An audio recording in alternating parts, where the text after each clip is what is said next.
Okay, if that's a new thing they have going on here. Weird. They got like two titles that you have to put. Something new I've never seen before. All right, I think we're live here. All right, let me just exit out of this so we don't get. Here we go. All right, let me just.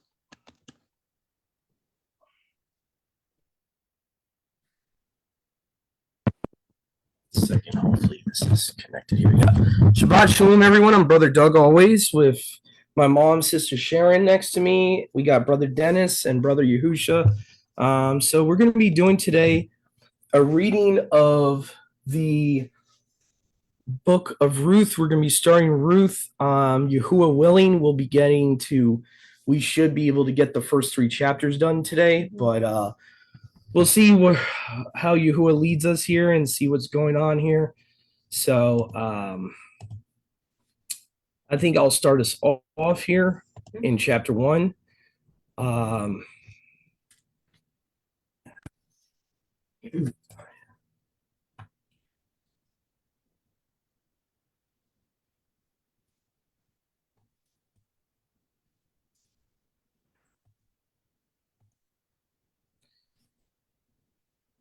Okay, so let me just fix this really quick. Okay. Actually, you know what? See something here. Okay, we're going to go to Ruth.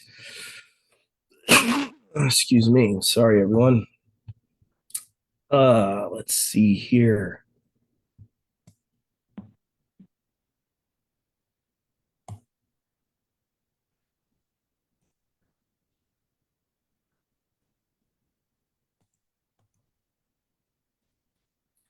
All right, here we go. Ruth 1. And it came to pass when the judges ruled, the famine in the land, and a man went from Bethlehem, Yehuda,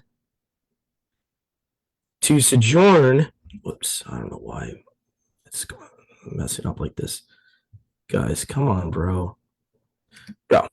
Come on, mouse. Why are you doing this? Yeah, every once in a while, this mouse wants to go a little bit crazy. All right. You're really going to make me do this, aren't you, you stupid computer?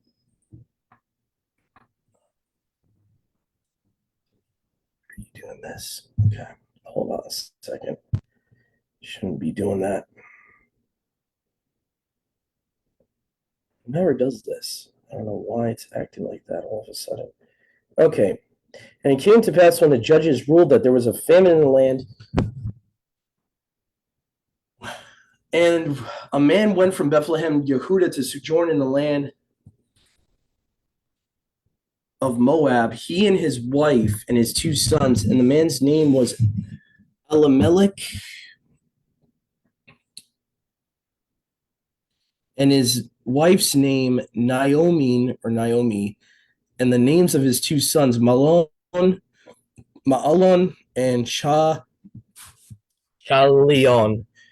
Ephrathites or Ephrathites of Bethlehem of Yehuda, and they came to the land of Moab and remained there. So we already kind of see a foreshadowing of Yahusha's lineage coming on here. And Elimelech, the husband of Naomi, died, and she was left and her 2 sons.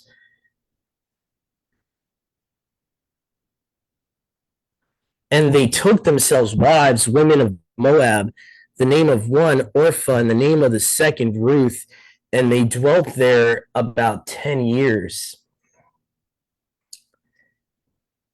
And Mahlon and Chalion died also, and the woman was left of her husband and her 2 sons. And she rose up and her 2 daughters-in-law, and they returned out of the country of Moab, for she heard in the country of Moab that Yahuwah visited his people to give them bread. So similar story, it seems like, to Joseph here. She went forth out of the place where she was, and her 2 daughters-in-law with her.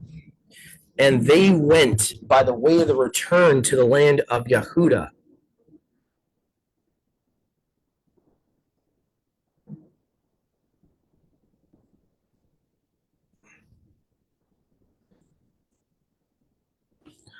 And Naomi said to her daughter-in-law, "Go now, return to the house of her mother. Yehuda deal mercifully with you, as you have dealt with the dead and with me." So I'm guessing that's referring to having to bury her husband.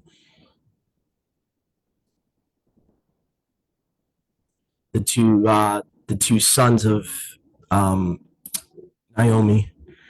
Yahuwah grant you that you may find rest, each of you, into the house of her husband. She kissed them, and they lifted up their voice and wept.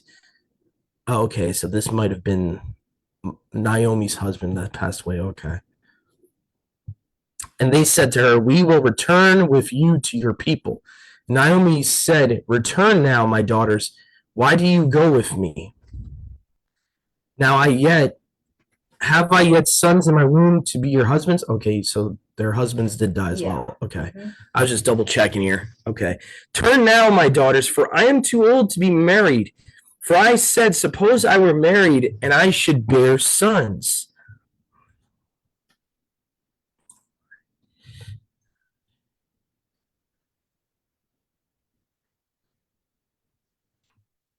Do you wait for them till they should be grown, or would you refrain from being married for their sakes? Not so, my daughters, for I am grieved for you that the hand of Yahuwah has gone forth against me.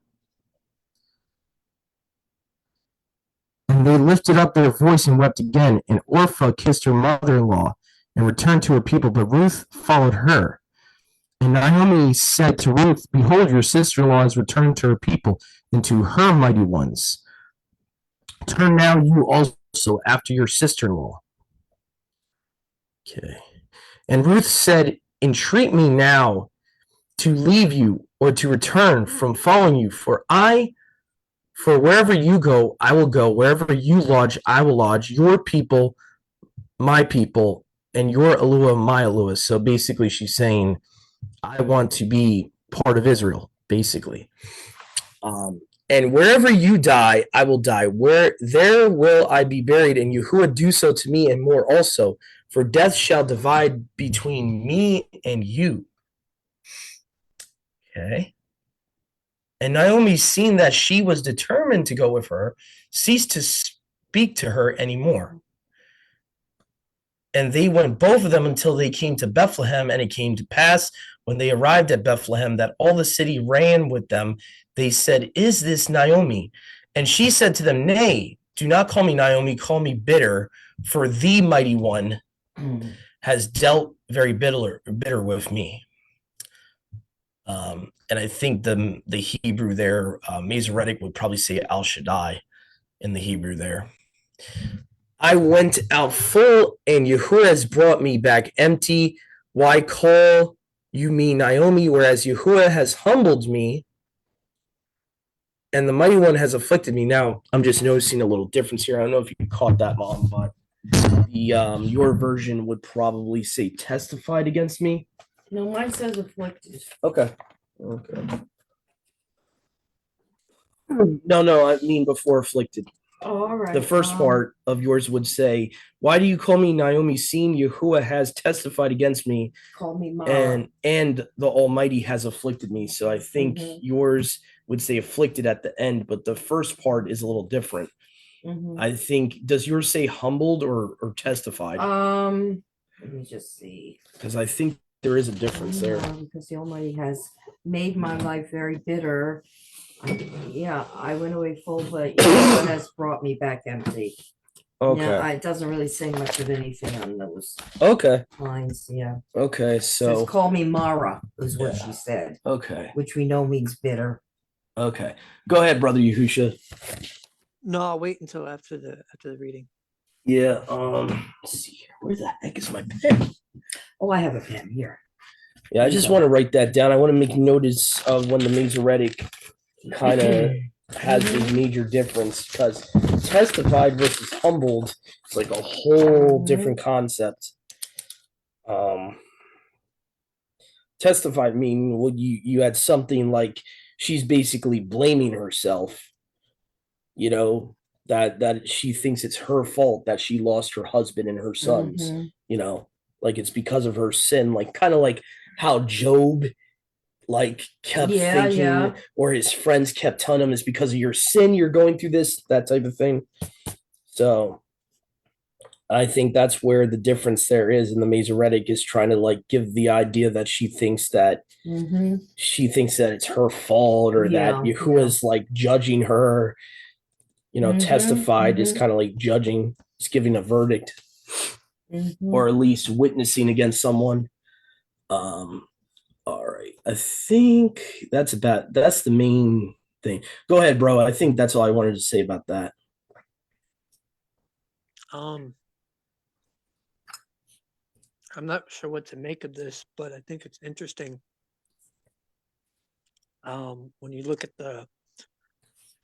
Ruth's husband, and you also look at the two sons, these are Yashraal, and yet, like we see the command, not to take wives of the nations, not to, yet you have this man from Bethlehem, um, he, rather than trusting in Yahuwah, he, during the time of this famine, he sojourns in a land of heathen.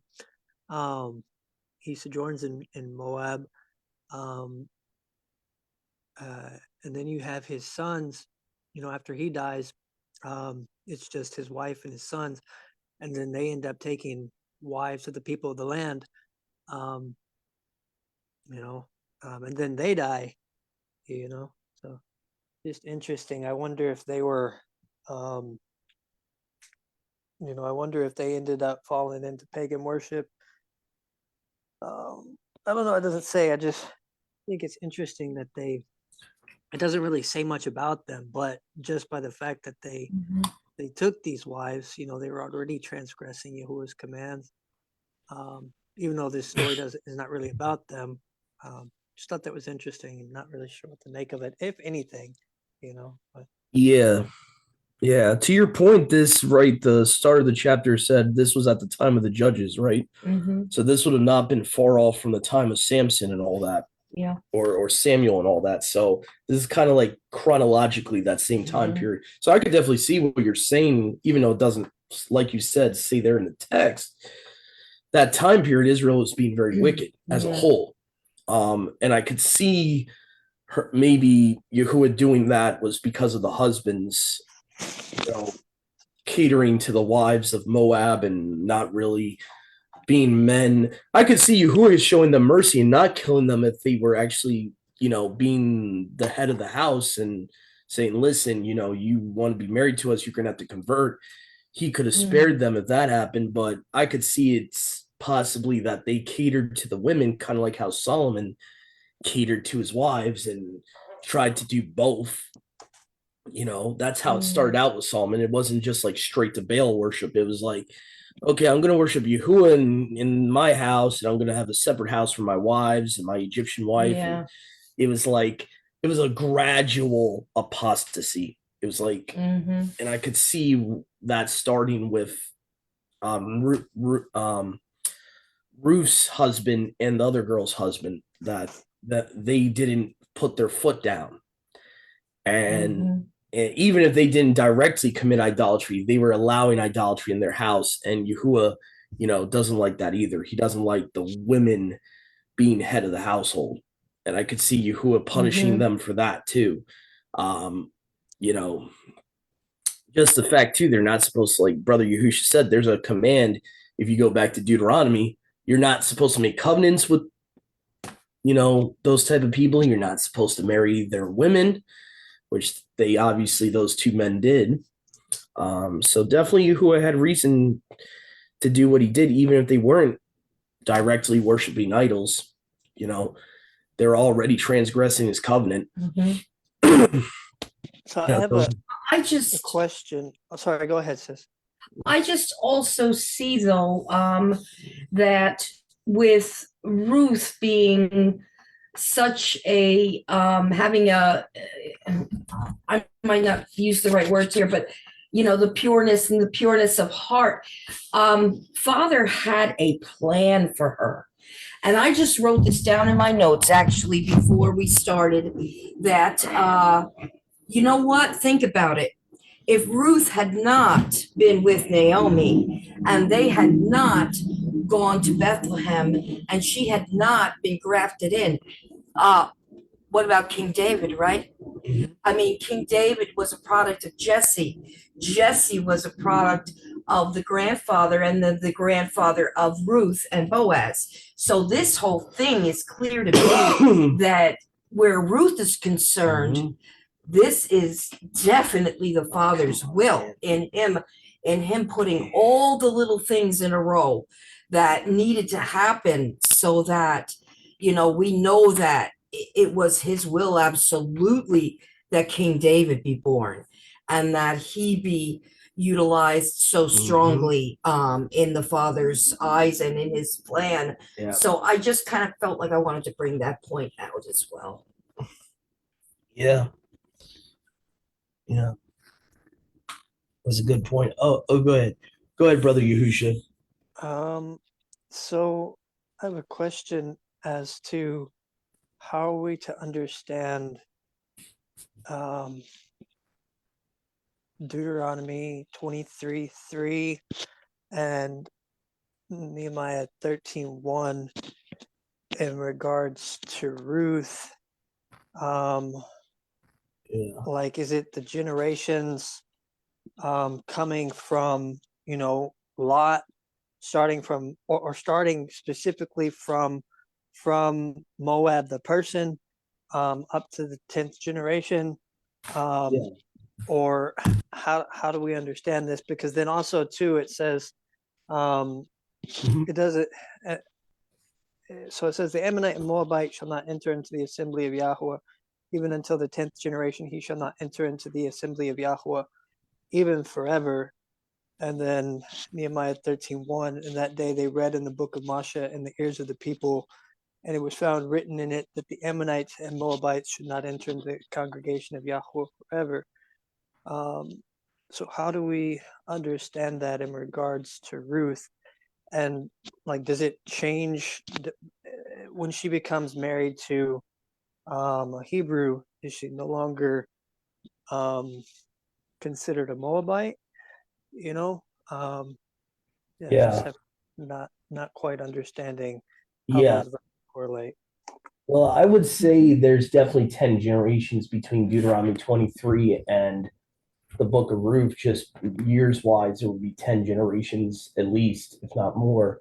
And what you brought up is a good point too, that when you get grafted in spiritually, you're not recognized as that identity anymore.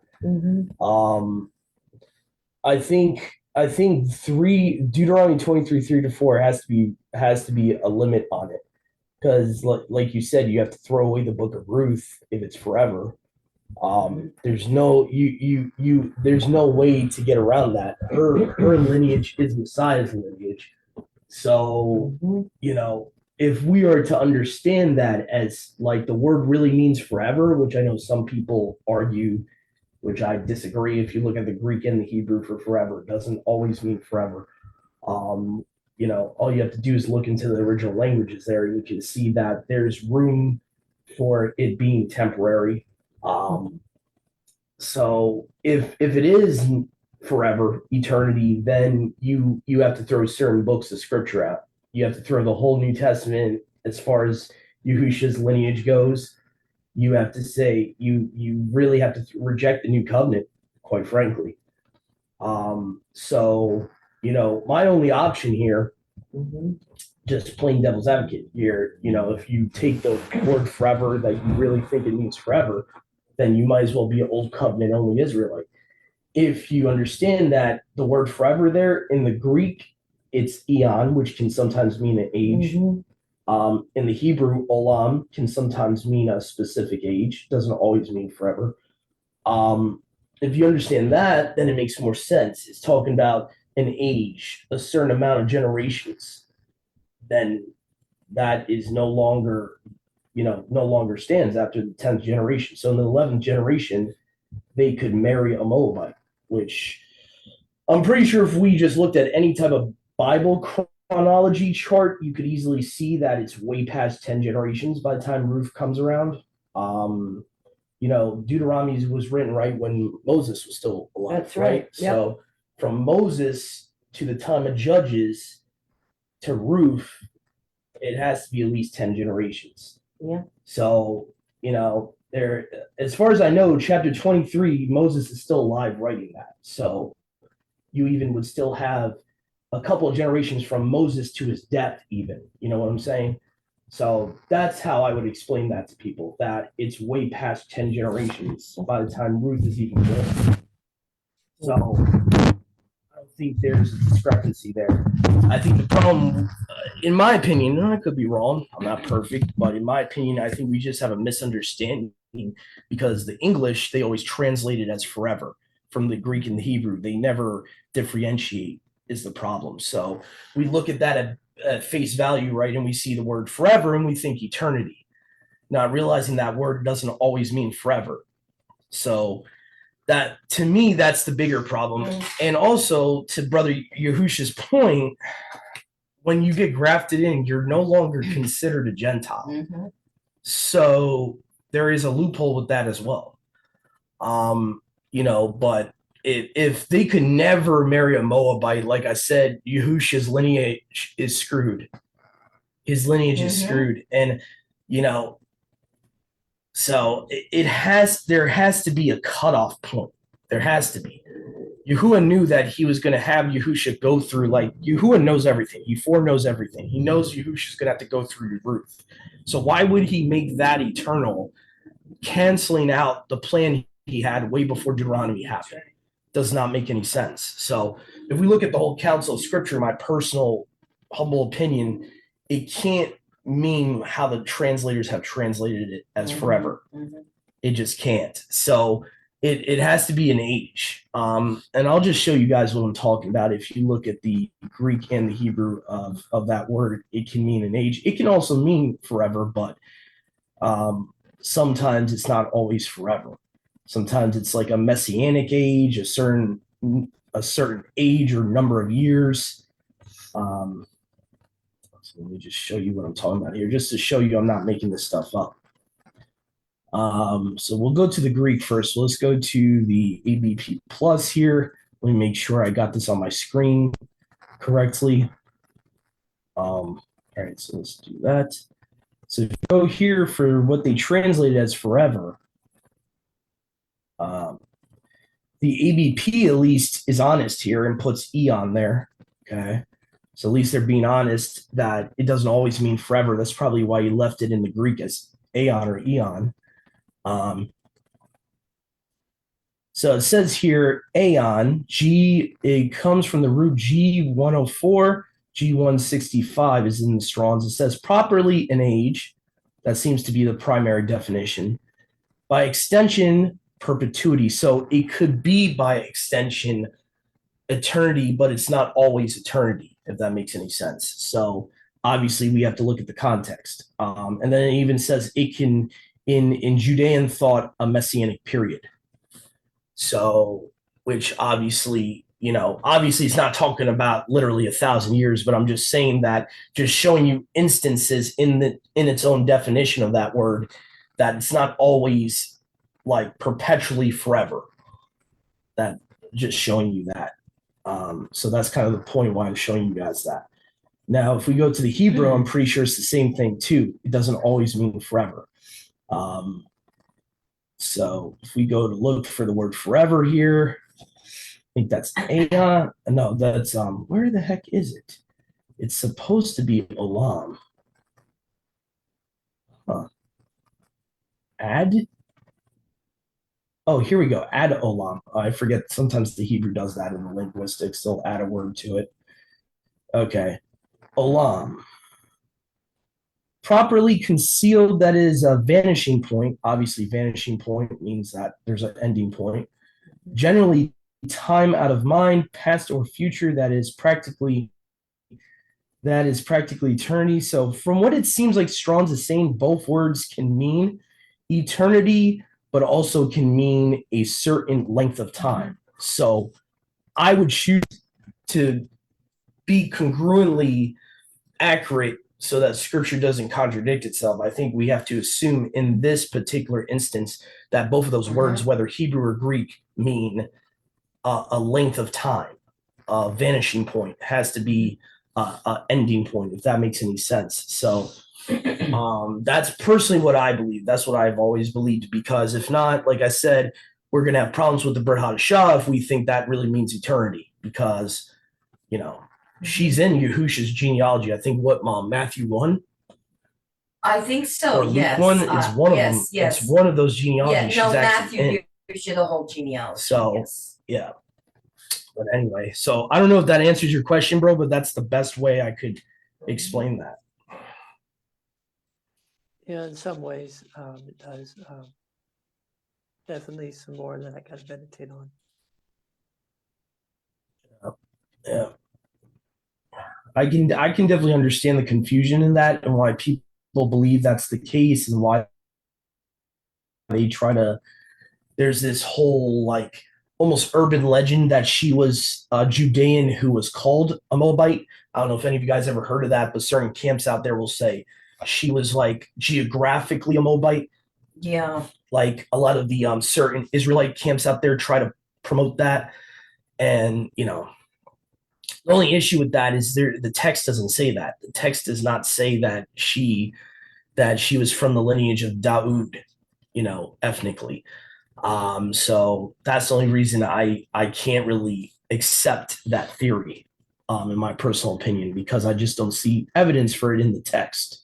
To tell you the truth, the way mine reads, the NIV, it does kind of lean in that direction, because it says that together with his wife and 2 sons, this man from Bethlehem went to live for a while in the country of Moab. Now that kind of, and I realize it's the NIV, okay, but it does kind of like seem like it's pushing that that card. Also, we have to remember too that in the Torah of Moses, you can't marry your sister, you can't marry your cousins. There's no other option at that point. You know, they yes, they're not supposed to marry Moabites and all that, but if he's going by himself, he's not allowed to marry his like direct family, and he's going by himself into the land of Moab where the Moabites are. There's kind of no room for interpretation that she would be a Yahudim ethnically, because that's what some say. Some say she was a Yahudite who geographically was a Moabite, which then causes the concern of when did they go to Moab?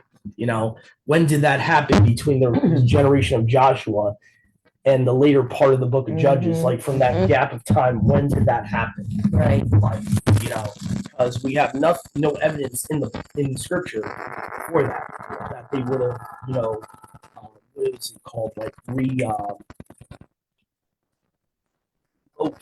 to that region. There's really no evidence for that.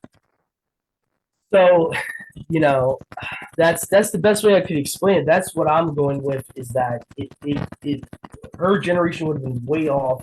And just since we're talking about this topic anyway, I would like to go to this just chronological Bible chart I use a lot and just kind of get a decent idea. Obviously, we can't get it like 100% accuracy because, you know, they're going on approximate dates and stuff like that. But we could probably get a decent idea of how many generations she's from Deuteronomy 23. And we could probably get a decent idea that if that's plausible. Yeah, I don't know if we could, because like from Deuteronomy 23, we're following Yashar'al's lineage, not necessarily Moab's lineage. Okay. I think the grafting in concept definitely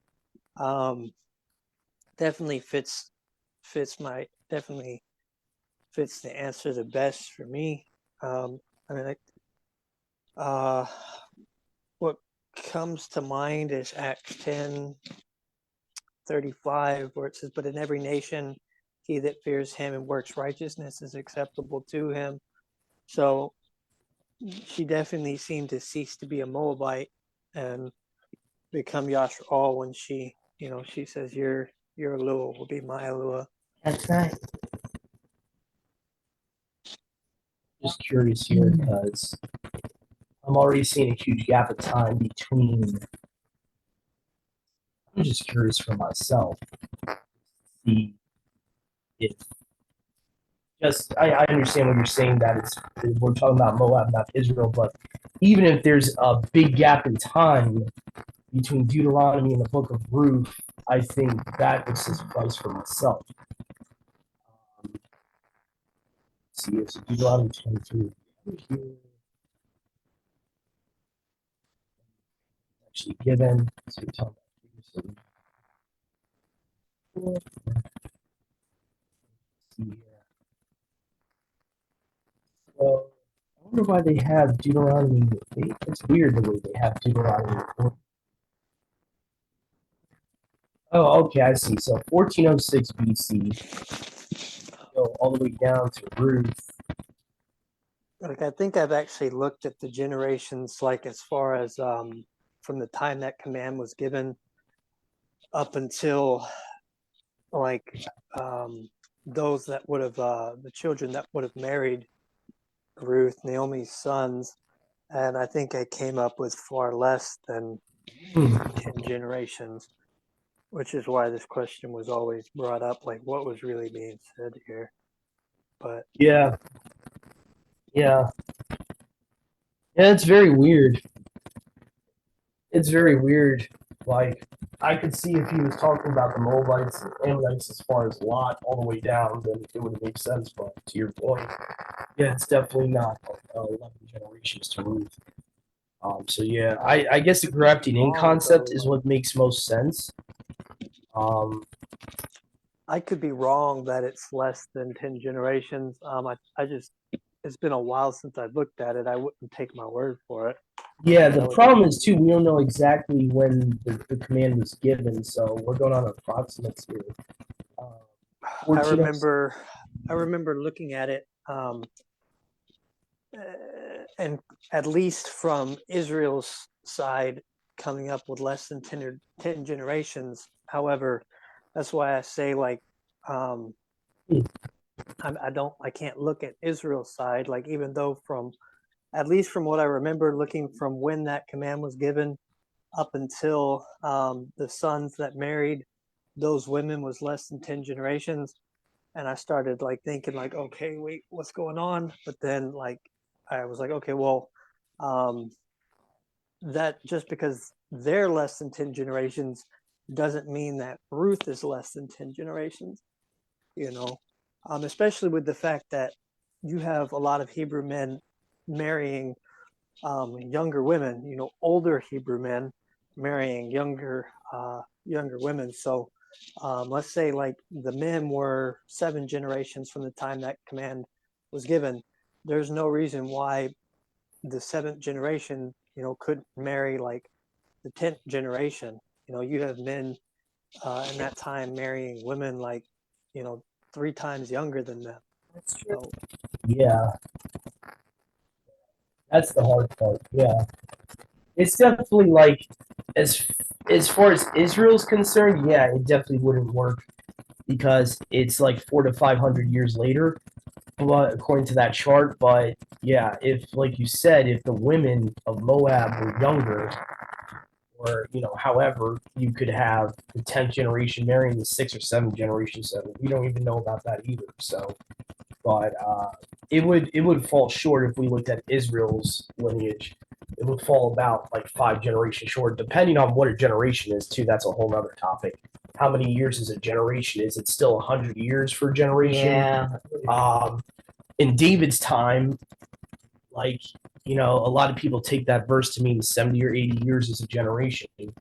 If that's the definition, then you would have it a little bit closer, but it would still be short. But you know, um, So it's that's the whole thing too, is like what exactly in Yahuwah's mind, what is a generation? Is it, like I would assume 100 years at that point, because that's you know because that's like the oldest they're living at that point is like 100 and something years or 200 something years. So yeah, I think my current understanding, and I'm not saying it's right, I've definitely gone back and forth on this, but my current understanding is not necessarily anything set in time, but one generation is from, like, let's say the father is born, from the time he's born to the time he passes, that's one generation, and then that generation can fall in between another generation, and the fact that his son is born,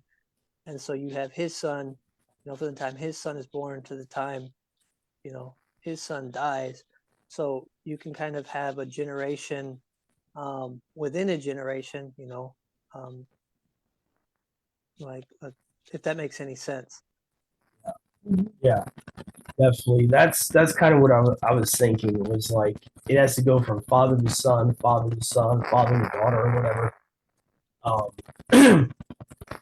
But yeah, to your point, there's a lot of grafted in concepts that, like, if we take that verse to mean forever, we're gonna have a problem too, because like there's times where in Isaiah that Yahuwah says, don't let the eunuch think that I cannot join Yahuwah's people. I'm like paraphrasing right now, but it literally says, don't let him think he's a dry tree. Right. I will give him a name even better than my own people. So if a Gentile eunuch could not ever join because of that, why would Yahuwah say that? So, to me, there has to be a cutoff point to like the Ammonites and Moabites. And there's even prophecy. I read this other day in Ezekiel where Yahuwah says he's going to add, if I'm not mistaken, Ammonites and Moabites to his people in the end times when he returns. So for that to be forever, then you're breaking prophecy. Do you know where that prophecy is, by chance? I could probably find it. I was reading Ezekiel recently. I probably could find it while we're going to the next chapter. I could probably try to find it. I know I was in like 24, 25 about, but I remember that it was like talking about, something about Ammon. Let's see there. Mom, how about you go ahead to chapter 2 while I look for that? Okay, sure. Okay. Stand it on something. Okay. All right. Now, Naomi had a relative on her husband's side from the clan of Elimelech, a man of standing whose name was Boaz. And Ruth the Moabitess said to Naomi, let me go to the fields and pick up the leftover grain behind anyone in whose eyes I find favor. Naomi said to her, go ahead, my daughter. So she went out and began to glean in the fields behind the harvesters. As it turned out, she found herself working in a field belonging to Boaz, who was from the clan of Elimelech. Just then, Boaz arrived from Bethlehem and greeted the harvesters. Yahuwah be with you. Yahuwah Baruch you, they called back. Boaz asked the foreman of his harvesters, whose young woman is that? The foreman replied, she is the Moabitess who came back from Moab with Naomi. She said, please let me glean and gather among the sheaves behind the harvesters. She went into the field and has worked steadily from morning till now, except for a short rest in the shelter. So Boaz said to Ruth, my daughter, listen to me. Don't go and glean in another field, and don't go away from here. Stay here with my servant girls. Watch the field where the men are harvesting, and follow along after the girls. I have told the men not to touch you. And whenever you are thirsty, go and get a drink from the water jars the men have filled. At this, she bowed down with her face to the ground. She exclaimed, Why have I found such favor in your eyes that you notice me, a foreigner? Boaz replied, I have been told all about what you have done for your mother in law since the death of your husband, how you left your father and mother and your homeland and came to live with a people you did not know before. May Yahuwah repay you for what you have done. May you be richly rewarded by Yahuwah, the Almighty of Yashrael, under whose wings you have come to take refuge. May I continue to find favor in your eyes, my master, she said. You have given me comfort and have spoken kindly to your servant, though I do not have the standing of one of your servant girls. At mealtime, Boaz said to her, Come over here, have some bread, and dip it in the wine vinegar. When she sat down with the harvesters, he offered her some roasted grain. She ate all she wanted and had some left over. As she got up to glean, Boaz gave orders to his men. Even if she gathers among the sheaves, don't embarrass her. Rather, pull out some stalks for her from the bundles and leave them for her to pick up, and don't rebuke her. So Ruth gleaned in the field until evening.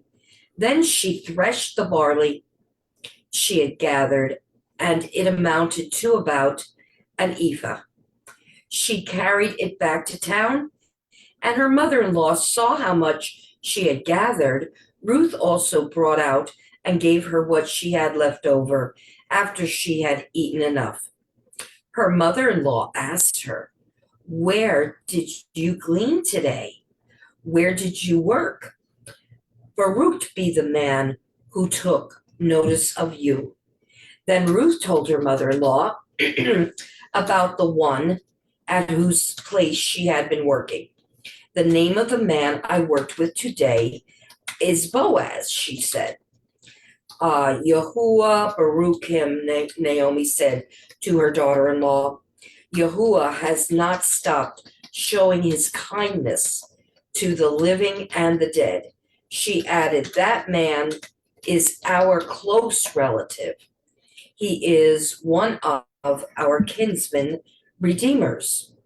Then Ruth the Moabitess said, He even said to me, Stay with my workers until they finish harvesting all my grain. Naomi said to Ruth, her daughter-in-law, It will be good for you, my daughter, to go with his girls, because in someone else's field you might be harmed. So Ruth stayed close to the servant girls of Boaz to glean until the barley, and she lived with her mother-in-law. Yeah, I just wanted to publicly apologize, everyone, and repent. The Ezekiel chapter I was thinking about is actually talking about judgment on them, not that they would be grafted in, but there is a loophole here as far as the grafted in thing, and I'm kind of wondering if they could be part of Israel at some point because they're being servants to them. Now, from what I remember too, the understanding that I remember is that they would be, they would be to Israel. From what I remember, like they would be serving them, they would be their slaves, in essence. And it's in Isaiah 11:14 where it talks about they will swoop down on the slopes of Philistia to the west. Together they will plunder the people to the east. They will subdue Edom and Moab and the Ammonites will be subject to them. And let me just see if there's. Go ahead, brother Yahusha. While I'm trying to find a little bit more proof here, go ahead.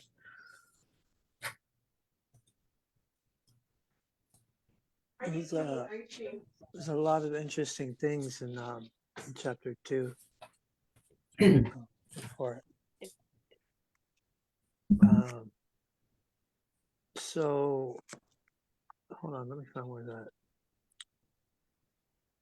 So verse 11, like it says, Boaz answered and said to her, "It has fully been told to me how you have dealt with your mother-in-law after the death of your husband, and how you left your father and your mother in the land of your birth and come to a people whom you knew not before." When you were reading this, what came to mind is that I think it's in Proverbs. It talks about a tube name is better than. Let me see if I can find it. A good name is better than. While I'm looking for that, the other verse that comes to mind is when you get to the renewed covenant, you see it talking about us being living epistles, with the word being written on our hearts rather than on tables of stone. And so, like, you see that, like, when when your actions and what you do, line up with His word, or everything that you do, whether you're doing righteousness or whether you're doing wickedness, everyone can see that, and you become a living epistle, whether to righteousness or whether to wickedness. And then the verse in Proverbs is Proverbs 22:1. It says a tube name is rather to be chosen than great riches. And, like, even though she didn't know Boaz had already heard of her, just the fact of what she did by renouncing her mighty ones and turning to Yahuwah, spoke volume. And all of Yasharal had already, or at least most of Yasharal had already heard of her, even though she didn't know him. So I thought that was very interesting. When you get to verse 13, the Masoretes seem to completely change this verse to where it gives a completely different concept. So you have it say in the Septuagint, and she said, "Let me find favor in your sight, my master, because you have comforted me, and because you have spoken kindly to your maidservant. And behold, I shall be as one of your servants." So in the Septuagint, she's saying, "I shall be your servant." She's humbling herself to someone she doesn't even know. In the Masoretic, however, rather than her saying, "I shall be as your servant," it says the opposite. It says, "Though I be not like unto one of your servants," or rather, so for that you have comforted me, and for that you have spoken friendly unto your handmaid, though I be not like unto one of your servants. So just weird the way the Masoretes translate it there. There was one other place I wanted to touch on and find it. Let's see. What happened to my... Let me make sure I'm in the right chapter here. What happened to my book? I had all these verses highlighted, and now they're not highlighted. What happened here? That's really weird. My sword is doing some weird stuff. That's Now, what verse was that talking about? There, I'm not like your servants. I have to find it now. Like, I had a lot of these this is really weird. I had a lot of these verses highlighted, and all of a sudden now they're not highlighted anymore. What the heck? My sword is doing some weird stuff. It's verse 13. I could be wrong. It could just be the way that the KJV is translating it. Nah, you're not wrong. The JPS Tanakh does the same thing. They're not as one of your handmaidens. It's pretty much the same thing. The place right before it, though, she is saying she is calling herself his servant. If you look at the part right before it, it Yeah. says, "Because you have comforted me and have spoken to the heart of your female servant, though I'm not like one of your female servants." Yeah. So this is where they confuse things here. They almost make her double-minded here. So you got that part. I see what you're talking about. And the last part of the LXX is, "Behold, I shall be as one of your servants," where it's more of a she knows. It's like kind of she's like second guessing. She's almost like double-minded. She's like, I know she knows she's her she knows she's his handmaid in the prior part of the verse, and then the last part of the verse she's saying, "Though I'm not as one as your handmaid." So it's like she almost is like double-minded there. Yeah. That's a little weird. Shall be, and the Masoretic text says, "Not as one." So that's very strange. Oh, go ahead, bro. Oh, no, I know sorry, that's it's an old hand.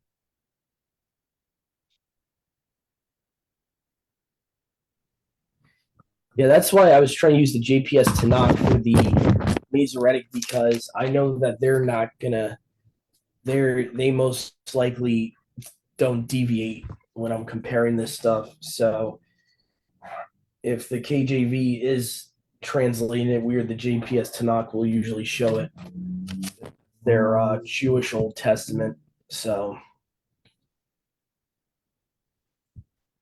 let's see here. So we're at last chapter here, huh? So We're going into 3. yep. I might have Brother Dennis or Brother Yahusha read this last one here. Brother Dennis, are you able to read? Oh, so I had that mute. Chapter 3? Yes. Yeah. Oh, there's one thing I noticed here. We'd done a study on this years ago. Verse 17 in chapter 2. She gleaned in the field until evening and beat out that which she had gleaned, and it was about an ephah of barley. And that we figured that was about 21 quarts or 5 pounds in 1 quart.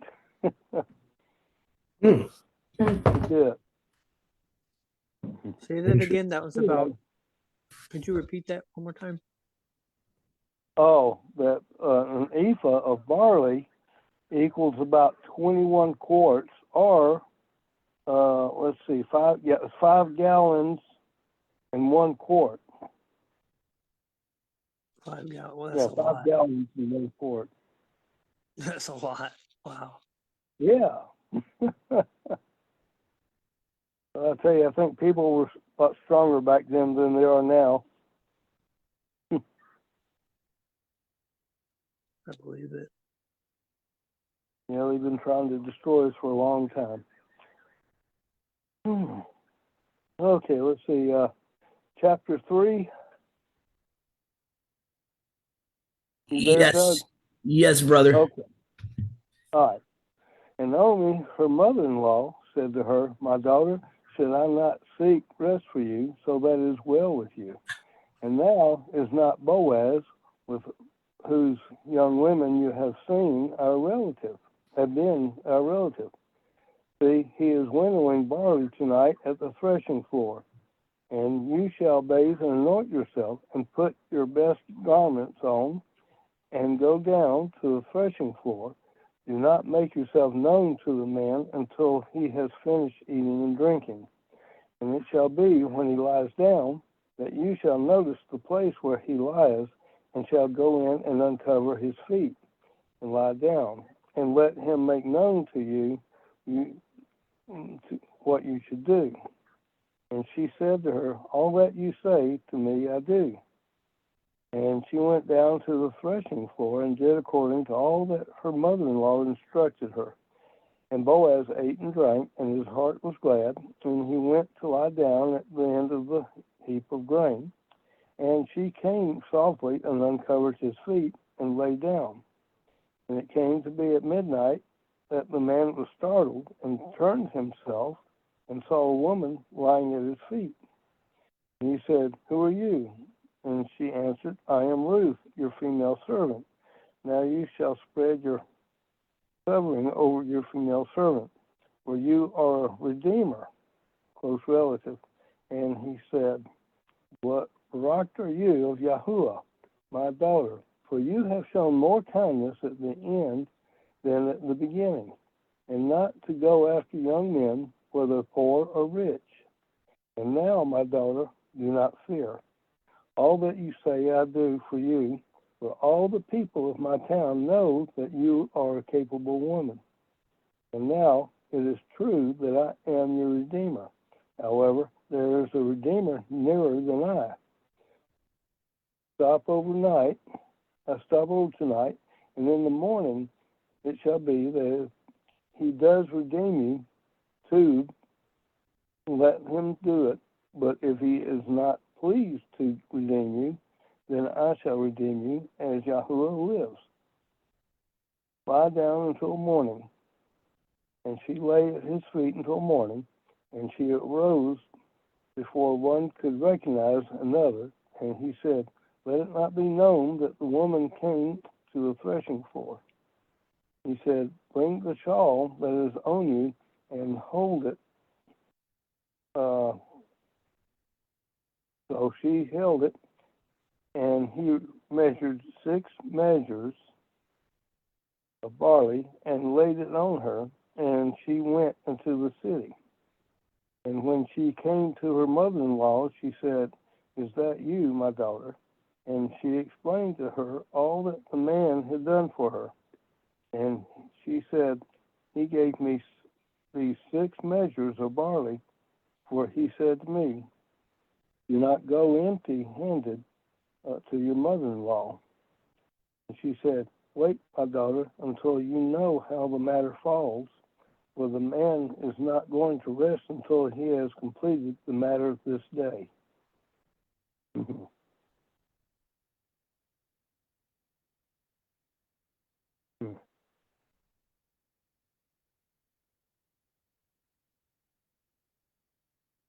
Yep. Go ahead, brother Yahusha.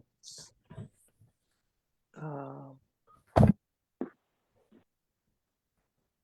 Looking at verse 10 to our point of what we were talking about earlier, Boaz definitely seems to be up there in age.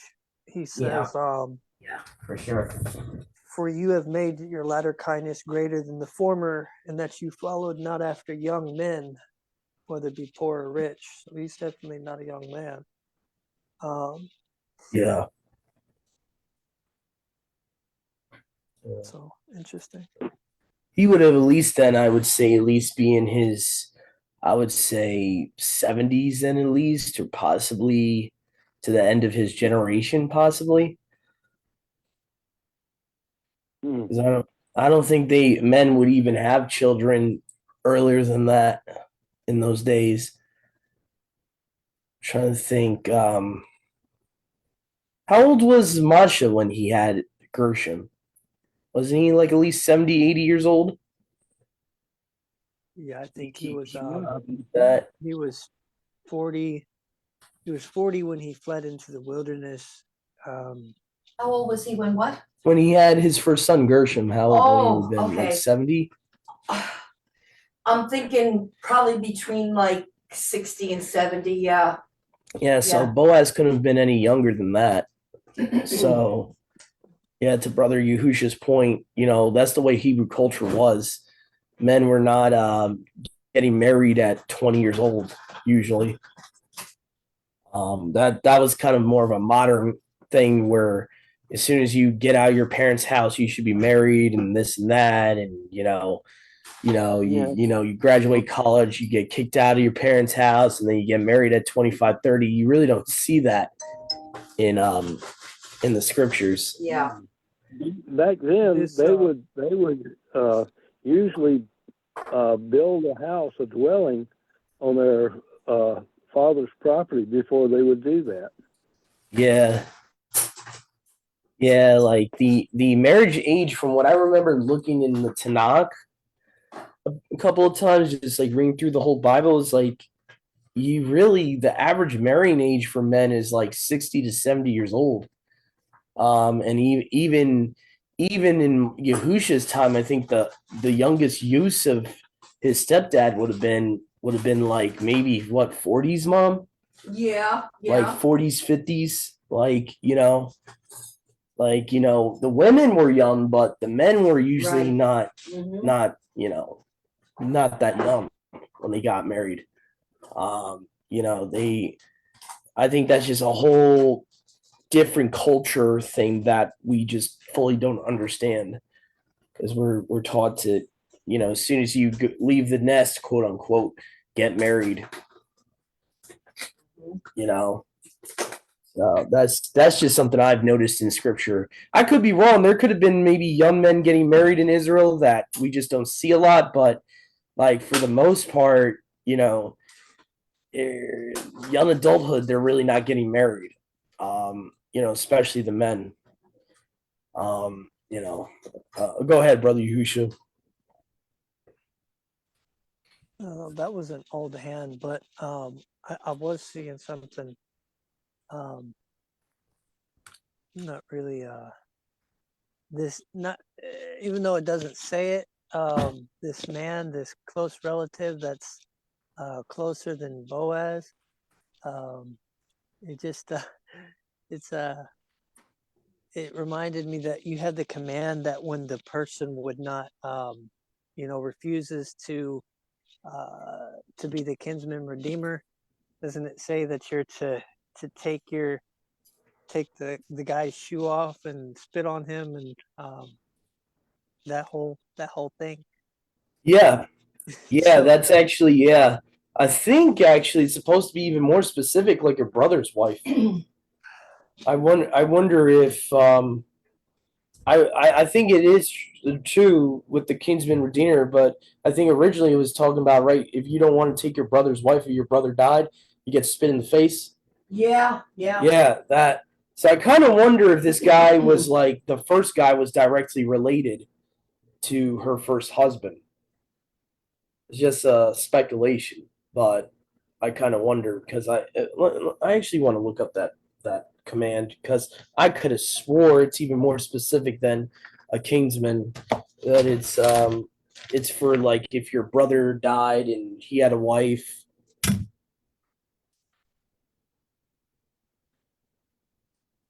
And I think what happened was the guy that didn't want to marry her probably was the brother because he got spit in the face, and Yeah. and then Boaz had to be the kinsman redeemer to take her. So Boaz was kind of like the backup plan, as crazy as that sounds. He was kind of like, this is the allowance Yahuwah gives if the brother doesn't want to do his job. If I remember correctly, that's how that command went. So even though the text doesn't tell us, we could kind of infer the guy that was being wicked that didn't want to take Ruth, um, basically would have been her dead husband's brother. Because I think that's the only person actually required to take her would be that, if I'm not mistaken. Let's just see here. Just want to look up something real quick, make sure that's correct about that particular commandment. Phone is acting a little funny. Trying to type with it, it's acting a little weird. Trying to just search this right now.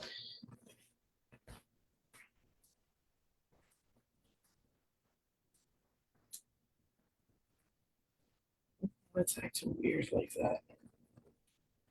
We might have to update your keyboard or something because Oh, yeah? The keyboard on your screen is not coming up. But let me see something here.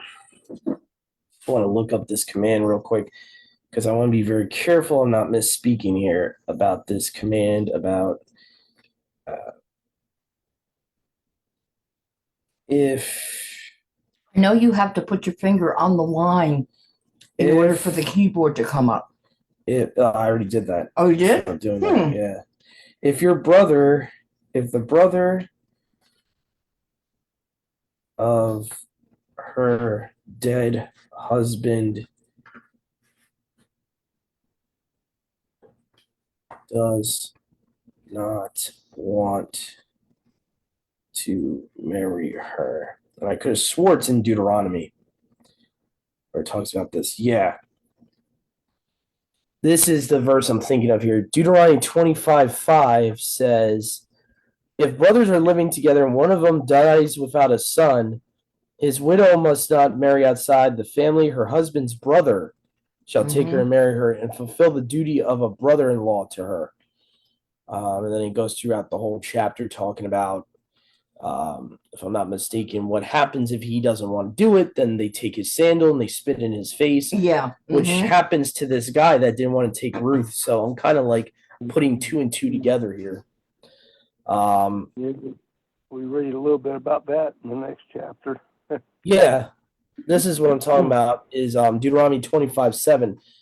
If the man should not be willing to take his brother's wife, then shall the woman go up to the gate to the elders, which I believe Ruth does, if I'm not mistaken. And she shall say, my husband's brother shall not raise up the name of his brother in Yasharal. My husband's brother has refused.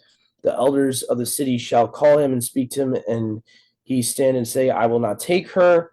Then his brother's wife shall come forward before the elders, shall loose one shoe from off his foot, and shall spit in his face, and shall answer and say, thus shall they do to the man who will not build his brother's house in Yashral. So I'm kind of like inferring here, but from this law here and what happens in the book of Ruth that we just read about, it's kind of the assumption is the guy that didn't want to take Ruth was the brother of her dead husband. I didn't notice that. Okay. That's what I'm kind of, I don't know that for a fact, but I'm kind of assuming that because that's the law.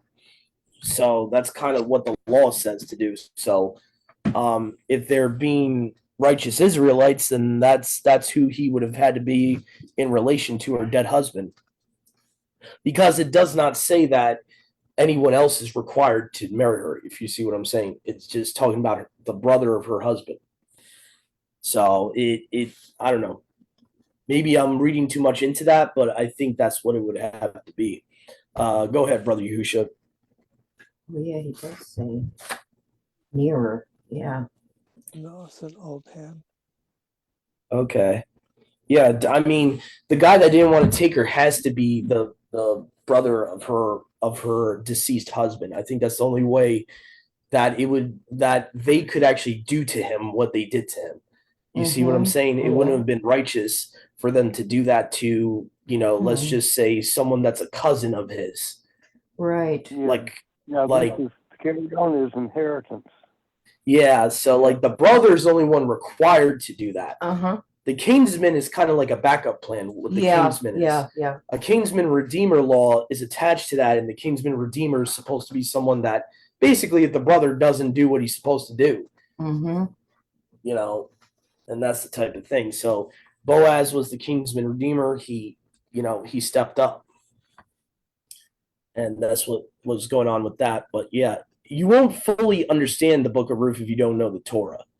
That's why I always recommend to people, because I know a lot of us, we're raised in Christianity. We like reading certain books like Ruth or this isolated book, that isolated book. You won't fully understand what's going on with the story if you don't know about the law of raising seed to your brother and all that. You're not going to understand why this is such a big deal and why a kinsman redeemer had to be needed and all that. It's not going to click,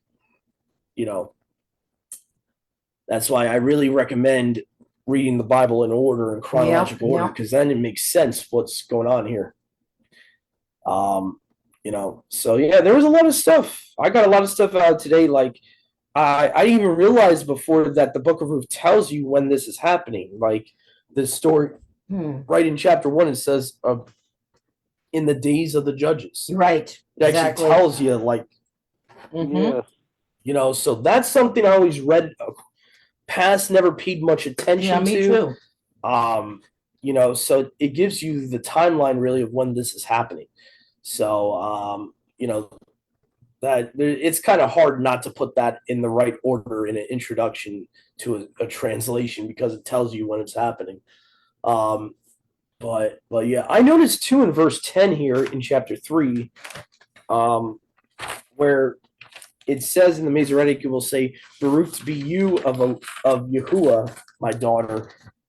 In the Septuagint, it says, "Baruch are you of Yahuwah Alua, daughter, for you have made your latter kindness greater than the former, in that you follow not after young men, Yeah. whether be poor or rich." Now, what's interesting is with the Alua or Alahim attached to the Tetragrammaton Yahuwah here, Yahuwah's name here, having the title Alahim or Alua attached to it. From what I've studied into, and Yahuwah's led me to this understanding that when it's Yahuwah Alua together, that's Messiah pre-incarnate. Mhm. And it seems like the Masoretic again is trying to hide the fact that this is Yahusha, Yeah. that Boaz is saying you're Baruch of Yahusha, basically. And I just find that interesting. So that's something I never noticed before. But those that it's new to, I recommend you check out the study we did a little while back called Yahuwah Alua, Yahuwah Alahim is Debar Yahuwah, or the word Yahuwah. So I recommend you guys check that out because that will kind of explain what I'm referencing here. So I believe every time in the Greek Septuagint where you have kurios and theos attached together as a compound name, which the Hebrew equivalent would be Yahuwah Alua, that is Yahusha being spoken of before he took on flesh.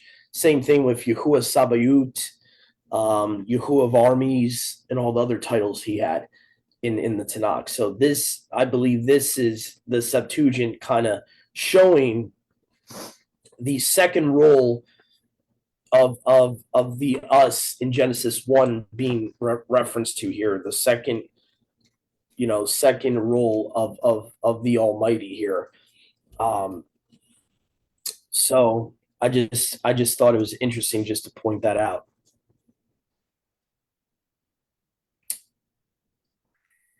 I don't see if there was anything else. Let's see who lives. The threshing floor. What I noticed too, I thought was interesting too, was the time of year this is happening. Mm. I don't know if you guys caught it, but it's the barley season. Mhm. Just thought that was interesting too, because what else happens around the barley season is Passover. So just thought that was interesting as well. When this book is actually supposedly taking place is when the barley harvest is happening. So I just thought that was interesting. Trying to think else, but what I wanted to preface, because I know a lot of us out here, especially if you're new to Torah and you're new to reading stuff from the Tanakh, if you're fresh out of the church, you might be asking me, Doug, what is the point of reading these books? Like, what is here for us in the New Covenant? Well, number one, this story of itself, right? Yeah. We haven't finished it yet, right? But I want to give you a little spoiler alert here. The relationship with Ruth and Boaz is supposed to be and is a spiritual parallel to us and Yahusha, us and Yahuwah. Okay, so it is the bridegroom and the bride. Yeah. That's the significance of this story. That is the spiritual meaning of this story. That's why we're going through this. And that's why we go through a lot of these books of the Tanakh of the Old Testament, because a lot of it has to do with him. Mm-hmm. It's his book, by the way. Okay, he is the original husband in Exodus 20. That's right. Okay, so this is his whole love letter to Israel. Okay, that's what the Bible is. It's a love letter. Okay, go ahead, brother Yahusha. Finish your thought before I say something. Yeah, so I just wanted to just say that because I know a lot of people out there fresh out of the church, they might be like, why are we reading Ruth and Judges and this and Song of that? Songs. Song of Songs. A lot of people don't understand the true meaning of the Song of Songs because they take it on a carnal, sexual level and they just look at it as that, and they don't look at it as, okay, that it's really a story about Yahusha and his bride. Yeah. That's really the point of that book as well. So a lot of these books we don't like on the surface level without Yahuwah's Ruach leading us. It's like, Yeah. what's the point of reading this stuff? Yeah. What's the point about reading genealogies and this and that? And, so I just wanted to kind of put that out there. Go ahead, brother.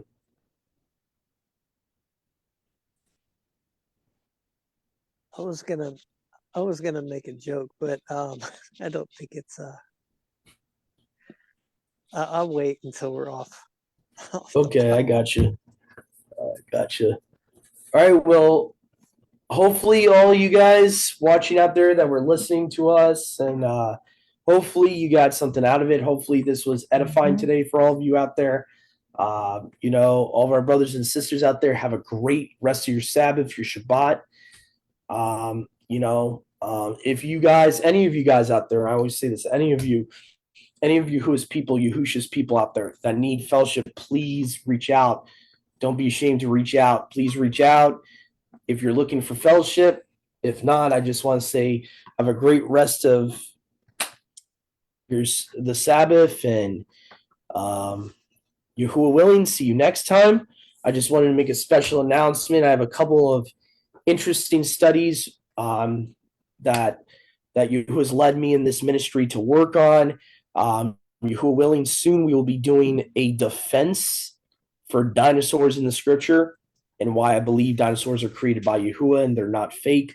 Yahuwah willing, I'm going to be continuing maybe on one of the new moons, Yahuwah willing, that's coming up. I will do a part 2 of areas in the name of the part 1 study was areas in the Targums, Vulgate, and the Samaritan Pentateuch and Peshitta that agree with the Septuagint. So it's going to be a part 2 of that coming soon, Yahuwah willing. And I've been really working hard on that, seeing a lot of similarities with the Latin Vulgate and whatever Hebrew manuscript they would have used with the Septuagint. So that's going to be a very interesting study coming up. So stay tuned for that. And I guess that's about it. Shabbat Shalom, everyone. Have a great one out there.